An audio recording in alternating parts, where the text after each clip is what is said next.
आज हम देखने वाले हैं कैरी डिपाई की फुल स्टोरी कि आखिरकार हर वीडियो में वो दूसरे घर में क्यों आता है और उसके असली मम्मी पापा कौन है और क्या रीजन है कि वो ज्यादातर वीडियोस में गरीब होता है। तो इसकी शुरुआत करते हैं जब कैरी डिपाई सबसे पहले घर में पैदा होता है और फिर वहाँ पर नॉच आते हैं और उसके मम्मी पापा से एक बात कहते हैं। सुनो कैरी की मम्मी पापा, तुम्हारे घर में जो बच्चा पैदा हुआ है वो जब भी माइनक्राफ्ट ज्वाइन करेगा वो एक अलग घर में पैदा होगा, उसको एक नई फैमिली मिलेगी। अरे लेकिन ऐसा क्यों? अरे हाँ लेकिन ऐसा क्यों? जा रहा हूँ मैं। अरे लेकिन बताइए तो जाओ। अब नॉच ऐसा क्यों करते हैं इसके बारे में आपको लास्ट में पता चल जाएगा। अब कैरी के मम्मी पापा को पता था कि हमारे साथ सिर्फ एक दिन तक ही रहेगा, इसीलिए वो कैरी को कुछ ऐसा देना चाहते थे कि उसे जिंदगी भर उसके साथ रहे। चलो याद के लिए हम एक काम करते हैं कैरी की मम्मी। हाँ बोलो क्या करें?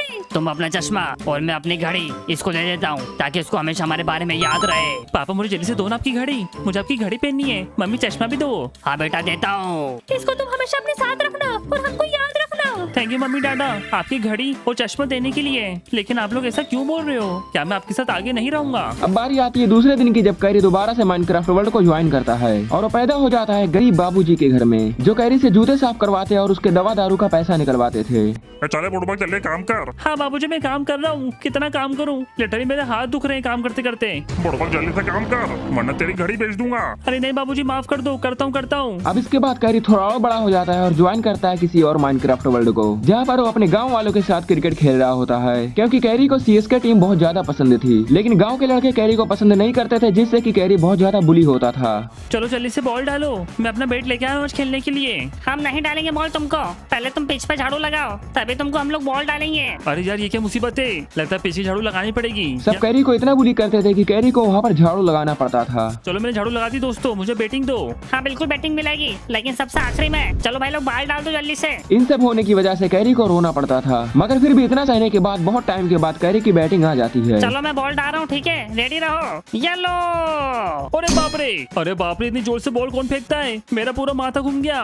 चलो तुम आउट हो चुके हो, हिट विकेट तब कल आना। इतना इंतजार करने के बाद भी कैरी को खेलने को नहीं मिलता और इसके बाद वो बहुत सारे माइनक्राफ्ट वर्ल्ड को ज्वाइन करता है जहाँ पर वो गरीब पैदा होता है, कभी झोपड़े में पैदा होता तो कभी फुटपाथ के किनारे। लेकिन ये सब होने के बाद भी कैरी कभी हार नहीं मानता और आखिर में सक्सेसफुल और अमीर बन जाता है। लेकिन आखिरकार कैरी के साथ ये सब हो क्यों रहा है और हर बार वो अलग वर्ल्ड में क्यों ज्वाइन हो रहा है? तो जब कैरी पैदा नहीं हुआ था तो उसके मम्मी पापा बिना बच्चे के बहुत ज्यादा उदास थे, तभी वहाँ पर नॉच आते हैं और इन्हें दो चॉइसेस देते हैं। सुनो मैं तुमको दो चॉइसेस दे रहा हूँ, या तो एक नालायक बच्चे स्पॉन करूँ जो बहुत ज्यादा शरारती हो और सबको परेशान करे पर वो हमेशा तुम्हारे साथ रहेगा, या फिर एक नेक बच्चा जो दुनिया का बहुत भला करेगा लेकिन वो तुम्हारे साथ सिर्फ एक दिन ही रहेगा और जब भी वो माइनक्राफ्ट वर्ल्ड में आएगा वो नए घर में स्पॉन होगा लेकिन तुम्हारे घर में कभी नहीं होगा। ये सुनने के बाद कैरी के मम्मी पापा एकदम परेशान हो जाते हैं कि आखिरकार वो क्या करें। हमको नेक बच्चा दो। ठीक है तुम्हारे पालने में एक बच्चा आ चुका है, जाके देखो और उसका नाम है कैरी। इसके बाद कैरी की मेहनत को देखते हुए नॉच दोबारा से वापस आते हैं जो कि कैरी को एक वरदान देने आए थे। कैरी मैं तुम्हारे इसी दिन का इंतजार कर रहा था जब तुम अपनी डायरी को पढ़ने के काबिल हो जाओ। अब तुम अपने पास्ट को अच्छे से समझ पाओगे। मैं तुमसे बहुत खुश हुआ हूँ कैरी। हाँ मैं भी खुश हुआ हूँ। कैरी अपनी सारी चुनौतियों पर खड़ा उतरता है, इसीलिए उसको एक वरदान मिलता है। तुम जब चाहो अपने ओरिजिनल माँ बाप से मिल सकते हो। ये सुनने के बाद कैरी एकदम खुश हो जाता है और नॉच वहाँ से गायब हो जाते हैं और इसके बाद फाइनली कैरी का जब मन करे वो अपनी मम्मी पापा से जाकर मिल सकता है। तो यही थी कैरी की फुल स्टोरी की आखिरकार हर बार हर नए वर्ल्ड में क्यों ज्वाइन होता था। और इसी बात पे आप लोग इस वीडियो को लाइक कर दो क्योंकि ये वीडियो खत्म हो चुकी है और अगर अभी तक चैनल को सब्सक्राइब नहीं किया तो जाकर कर लो क्योंकि यहाँ पे क्रेजी वीडियो आने वाली है। बाय द वे मैं नेक्स्ट वीडियो बनाने, तब तक के लिए take care, good bye, love you.